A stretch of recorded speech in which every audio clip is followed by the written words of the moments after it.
guest is a young actor. This is his first time on the Tonight Show. Tom Hanks is one of the young actors on Bosom Buddies, which airs on Thursday nights. And among his many accomplishments, I understand he is training to be a street juggler. Yeah, would you welcome Tom Hanks?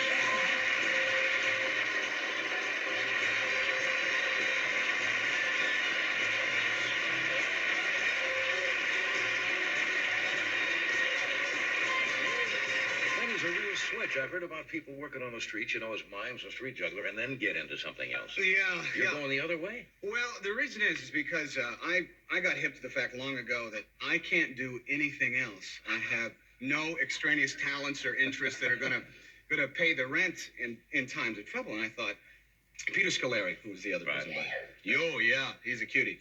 Me, look at me. I'm an ashtray. Thanks, folks.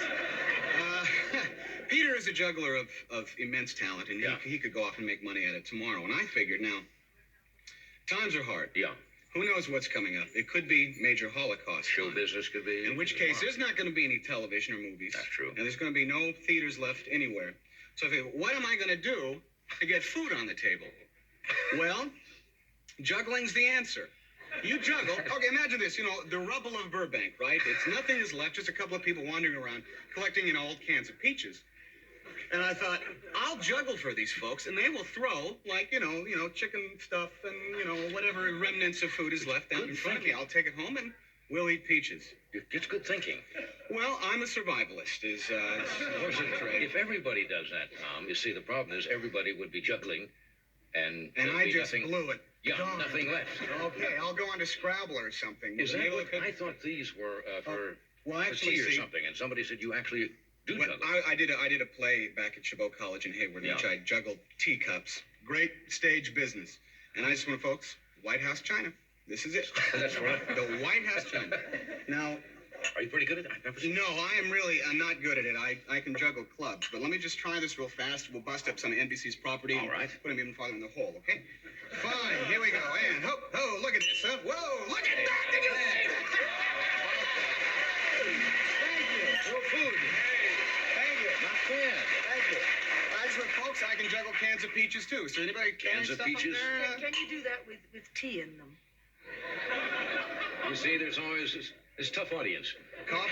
Yeah. Coffee? All No right. problem there. You juggle pretty good. Thank you. I owe that all to Peter Scolari. Your show is going well, but you are from out here originally. Yes, I'm from Oakland, California. Yeah. That's right. Mercy applause for Oakland. No problem there. Which you went back to New York to get the job. Yeah, I went to New York by way of Cleveland and the Great Lakes Shakespeare Festival. And moving to New York to me, it was like moving to Paris, France. Yeah. There was no doubt about it. You see pictures of it, Frank Sinatra dances in the streets in New York, things like that. But I realized as soon as we got there, New York gives you no choice. First of all, because as soon as you get off the plane, they have agents of the state that put a vacuum cleaner hose in your pocket to suck out all your money. And it's gone. Change, they even got it out of my bank account. In other words, you weren't working. You just went back to look. Yeah, it was a professional move. And you have problems when you move to New York because apartments are about, a little bigger than this couch. And you either have heat or you don't. Right. And if you don't, usually the only hope you have of getting back is to go down and fix the boiler yourself. Yeah. And one day I was coming in and the furnace man was there because we hadn't had heat for about February, March, April, something like that. And this guy shows up at the door and it's with Fred, on a big truck. Fred. I said, Fred, you're the boiler man, right? He says, no, I'm Don, the boiler man. A lot of organization back at your company, Don. And I had the key and I let him down into the boiler back in the basement. And a little bit later, I heard this knock on the door. Yeah, and here's Don standing out here with grease all over him. Said, hey, kid, I could use a hand down there.